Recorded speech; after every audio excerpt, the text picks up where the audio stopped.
होके माननीय मुख्यमंत्री जी का अभिनंदन, स्वागत, जोरदार तालियां बजा के। जय जय श्री राम। आप लोग सब ठीक ठाक है? सब कुशल मंगल? मेरा हिंदी थोड़ा कच्चा कच्चा होगा, फिर भी आप लोग को सुनना पड़ेगा, ठीक है ना? मेरा साथ बोलिए, भारत माता की, भारत माता की, नरेंद्र मोदी, नरेंद्र मोदी। बहुत बहुत धन्यवाद। हमारे सभा में विराजमान हमारे जिला की अध्यक्ष जसबीर ददुआ जी, हमारे महासचिव नवीन मांगला जी, हमारे युवा उम्मीदवार और सोनेपत की मेयर निखिल मदन जी। भारत की सीमाओं में है, लेकिन जो भारत का सीमा है वो सीमा को रक्षा करने का काम हमारे हरियाणा का युवा उठाता है। हमेशा हरियाणा का युवाओं ने भारत का सीमाओं को रक्षा करने के लिए अपना बलिदान देते हैं। सोनिया राहुल, ये माँ बेटा का सरकार बनाने का जो कोई लोगों का सपना था, वो सपना में पानी फेंका। दोबारा तीसरा बार प्रधानमंत्री मोदी जी का ही शपथ हुआ। जैसे लोकसभा चुनाव में माँ बेटा का दुकान नहीं चला, मेरा विश्वास है हरियाणा चुनाव में भी बाप बेटा का दुकान बंद हो जाएगा। जरूर बाप बेटा का दुकान बंद हो जाएगा। माँ बेटा का दुकान नहीं चला और यहाँ में भी बाप बेटा का दुकान नहीं चलेगा, ये मैं विश्वास का साथ बोल सकता हूँ। भाइयों और बहनों, हमारे युवा प्रत्याशी मदन जी हमारे बीच में हैं और आप लोग सब जानते हैं कि निखिल मदन जी ने हमारे शहर का डेवलपमेंट के लिए कितना काम किया है। मैं इतना ही मानता हूं, कांग्रेस को मैं इतना ही बोलूंगा कि आपने जो कैंडिडेट यहां उतारा है, ये कैंडिडेट का माँ का ओरिजिनल नाम, पिता का ओरिजिनल नाम, उनका ओरिजिनल नाम आप आके बता दीजिए। कांग्रेस का दो नाम होता है। सोनिया जी का भारत में आने से नाम सोनिया गांधी होते हैं और इटाली में जाने से एंटोनियो कुछ नाम होते हैं, दो नाम होते हैं। और मुझको बताया गया कि हमारे उम्मीदवार सुदो नाम है। मैं ज्यादा बोलना नहीं चाहता हूं, लेकिन ये दो नामधारी व्यक्ति को आप लोग जीतने के लिए मत दीजिए। अगर वो कहीं भी जीत ले, ये सोनेपत को भी वो लोग मिनी बांग्लादेश बना देगा, मिनी पाकिस्तान बना देगा।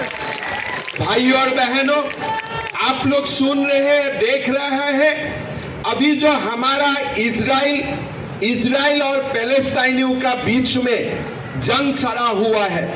परसों दिन हमारे जो एक इजराइल का सेना था, वो सेना ने हिजबुल्लाह का कमांडर हसन नसरुल्लाह को मार के गिराया। कहीं भी किसी को मार के गिराया और उनका देश का काम है, हमारा कुछ बोलने का कुछ नहीं है।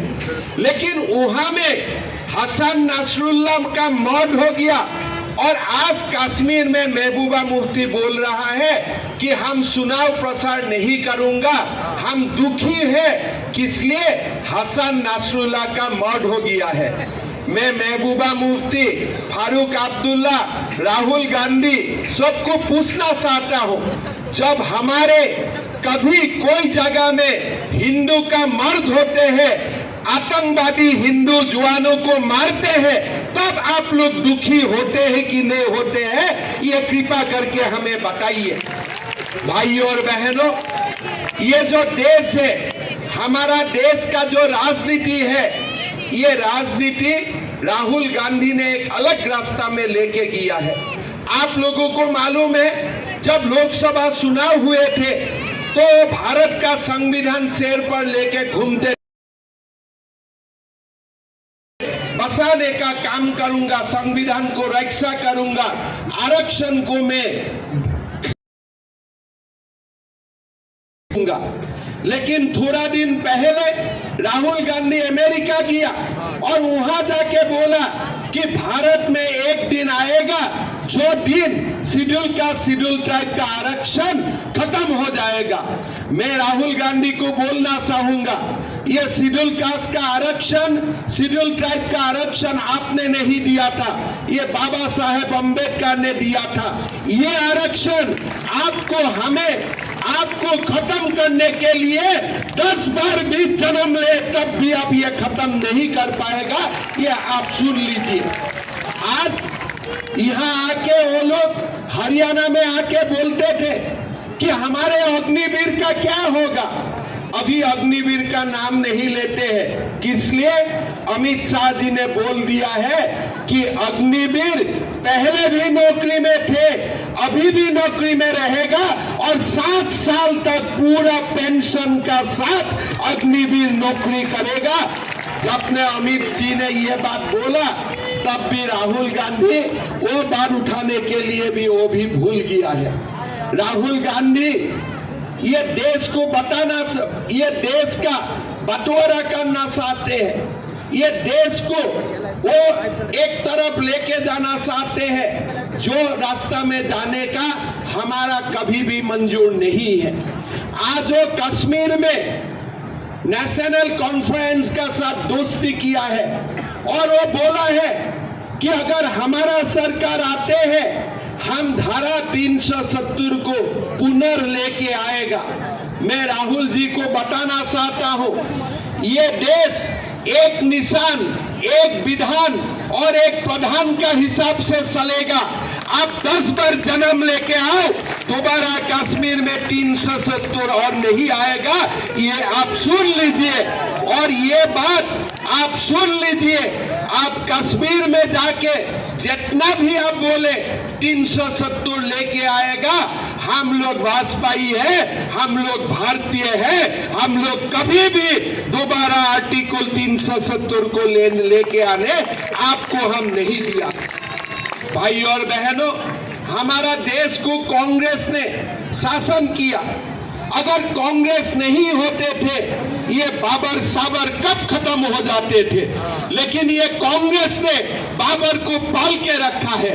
अयोध्या में भी वो बाबर को पाल के रखा है और देश का कोने कोने में भी वो ऐसा ही बाबर को पाल के रखा है। भाई और बहनों, हमें ऐसा ही करना है जैसे अयोध्या में बाबर राज का खत्म हुआ, भव्य राम मंदिर निर्माण हुआ। ये देश में भी जो छोटे मोटे अभी भी बाबर घूम रहा है, सबको धक्का दे दे के हमें ये देश से निकालना है, सबको धक्का दे दे के हमें ये देश से निकालना है। हमारे असम में आए थे, राहुल गांधी मुझको पूछते हैं कि आपने 700 मदरसा बंद कर दिया, आगे आपका क्या इरादा है? मैं राहुल गांधी को बोला कि अभी तो 600 बंद किया हूं, आगे जाके सबको बंद कर देने का इरादा है, यही हमारा इरादा है और कुछ इरादा नहीं है। हमें देश में मदरसा शिक्षा नहीं चाहिए, हमारा देश का जवान इंजीनियर बनना चाहिए, डॉक्टर बनना चाहिए, इंडस्ट्रियलिस्ट बनना चाहिए। हमारा देश को जवान कोई मुल्ला बनने के लिए जरूरत नहीं है, हमारा देश का जवान डॉक्टर बनेगा, इंजीनियर बनेगा। राहुल जी आके बोलते हैं कि ये तो बड़ा कम्युनियल है। मैं बोला कम्युनियल का डेफिनेशन आपको कहां से मिला? अगर हिंदू कम्युनियल है तो देश में और कोई बसेगा नहीं, हिंदू है बोल के ही हमारा देश सेकुलर बना हुआ है। नहीं तो ये हर जगह में मदरसा बना देते थे, कोई भी सेकुलर इंस्टीट्यूशन वो लोग होने ही नहीं देते थे। हिंदू है बोल के ही देश में आज सेकुलरिज्म है, देश में धर्म निरपेक्षता है। भाई और बहनों, आप सब जानते हैं मोदी जी जो भी बोलते हैं वो करके दिखाता है। मैं असम से आया हूं, असम एक छोटा प्रदेश है। जब असम का चुनाव हुए थे, मोदी जी ने असम का जनताओं को बोले थे कि हमारा यहाँ बीजेपी का अगर सरकार बनते हैं तो हम पहला साल में ही 1 लाख नौकरी हम देने के लिए काम करूंगा। हमारा असम का लोग विश्वास नहीं किया था कि कैसे 1 लाख नौकरी देगा और 1 साल में नौकरी देगा, लेकिन मेरा मन में विश्वास था अगर मोदी जी बोले हैं तो जरूर रास्ता भी निकालेगा, हम नौकरी भी दे के दिखाऊंगा। अभी आप लोग जो भी यहाँ में है, आप लोग गूगल कीजिए, आप लोग को दिखाई पड़ेगा असम में बीजेपी का सरकार आया, पहले 3 वर्ष में मोदी जी ने 1 लाख नौकरी का वादा किया था, हमने 1.5 लाख नौकरी देके समाप्त किया। हमने 1.5 लाख नौकरी दिया, लेकिन एक भी नौकरी के लिए हाई कोर्ट का केस नहीं हुआ, ना खरसा का जरूरत हुआ, ना परसा का जरूरत हुआ, किसी का जरूरत नहीं हुआ।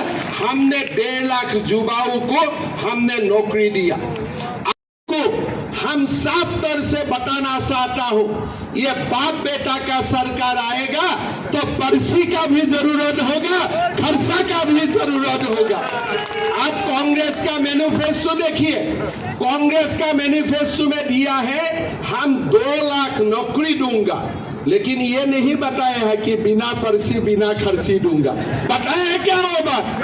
आप पूरा कांग्रेस का एडवर्टाइजमेंट देखिए, कोई भी एडवर्टाइजमेंट ये सब नहीं है। ये भी बोला है वो 2 लाख नौकरी देगा, हम भी बोला हूं हम 2 लाख नौकरी दूंगा, लेकिन उनका 2 लाख और हमारा 2 लाख में डिफरेंस है।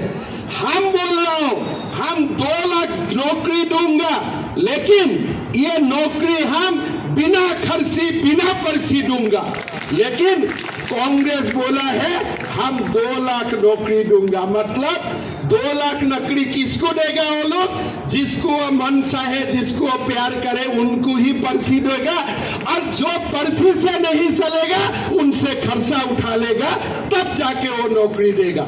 लेकिन हमारा भारतीय जनता पार्टी हमने असम में किया और हमने सारे प्रदेशों में जहां में भी हमारा सरकार है, बिना खर्ची बिना परसी हम लोगों ने नौकरी दे के दिखाया। आज हमारे हुडा जी आके बोला कि हम माताओं को 2000 रुपया देगा। अरे ठीक है भाई, आप देना चाहते हैं, आप एक बार हमें बोल के देखिए कि हिमाचल प्रदेश में आपने वादा किया था कि महीना हम माताओं को 1500 रुपया देगा, क्या आपने दिया है? वो ये आपका ही सरकार है, राहुल गांधी का ही सरकार है। हिमाचल प्रदेश हरियाणा से बहुत ज्यादा दूर नहीं है। आप लोग उनको पूछिए कि आपने हिमाचल में जो वादा किया था कि 2000 रुपया 1500 रुपया प्रति माह हमारे माताओं को देगा, क्या आपने दिया है? मैं आज आपको बताना चाहूंगा, 2021 में मोदी जी असम में गया और मोदी जी ने माताओं को बताया कि हर महीना हम 1250 रुपया दूंगा, और आज असम में मेरा सरकार 3 साल हो गया, मैं 50 लाख माताओं का अकाउंट में हर महीना का 10 तारीख 1250 रुपया भेजता हूं। छत्तीसगढ़ में हमारा सरकार बना, हमने वादा किया कि हर महीना माताओं का बैंक अकाउंट में 1000 रुपया भेजूंगा। आज छत्तीसगढ़ का हर माताओं का बैंक अकाउंट में 1000 रुपया जाते हैं। मध्य प्रदेश में मोदी जी ने बोला कि अगर मध्य प्रदेश में बीजेपी का सरकार आएगा, हम बैंक अकाउंट में 1250 रुपया भेजूंगा। आज मध्य प्रदेश का सारे माताओं का बैंक अकाउंट में 1250 रुपया जाते हैं, लेकिन राहुल गांधी कर्नाटक में जाके बताया कि हम माताओं का बैंक अकाउंट में 1500 रुपया भेजूंगा। आज तक उन्होंने 1 रुपया भी नहीं भेजा। वादा खिलाफी का अगर देश में कोई नंबर 1 एग्जाम्पल है और राहुल गांधी है। जो भी जनता को वादा किया है कुछ भी नहीं करते हैं। लोकसभा चुनाव का पहले क्या बोला था कि 8,500 रुपया दूंगा, और कैसे दूंगा? खटाखट देगा। अरे भैया, अभी खटाखट क्या हो गया? अभी तो मैं आपको बोलता हूँ राहुल जी, अब जब भी आप चुनाव प्रसार में आएगा, लोग आपको खटाखट हरा देगा, आप चिंता मत कीजिए। 8,500 रुपया, और आज बोल रहा है हम 2,000 रुपया देगा। लोकसभा चुनाव में बोला था 8,500, लोकसभा का चुनाव का बाद बोल रहा है 2,000 रुपया। भाइयों और बहनों, कांग्रेस को विश्वास मत कीजिए। मोदी जी ने आप लोगों का सामने आके बोला है कि जब हरियाणा में हमारा सरकार हो जाएगा, हम लाडो लक्ष्मी योजना का तुरंत शुरू करेगा और 2100 रुपया माताओं का खाता में जाएगा। घुसपैठियों का समस्या आप लोग देख सकता है, जो प्रदेश में पहले एक भी मुसलमान नहीं थे, आज वो सीट में 5,000 10,000 मुसलमान संख्या में रहे। लेकिन मैं आसाम से आया हूँ, हर दिन आप लोग मेरा अगर ट्विटर अकाउंट देखते हैं, आज भी सुबह में पोस्ट किया हूँ, आज सुबह भी मैं 6 बांग्लादेशी को पकड़ा हूँ।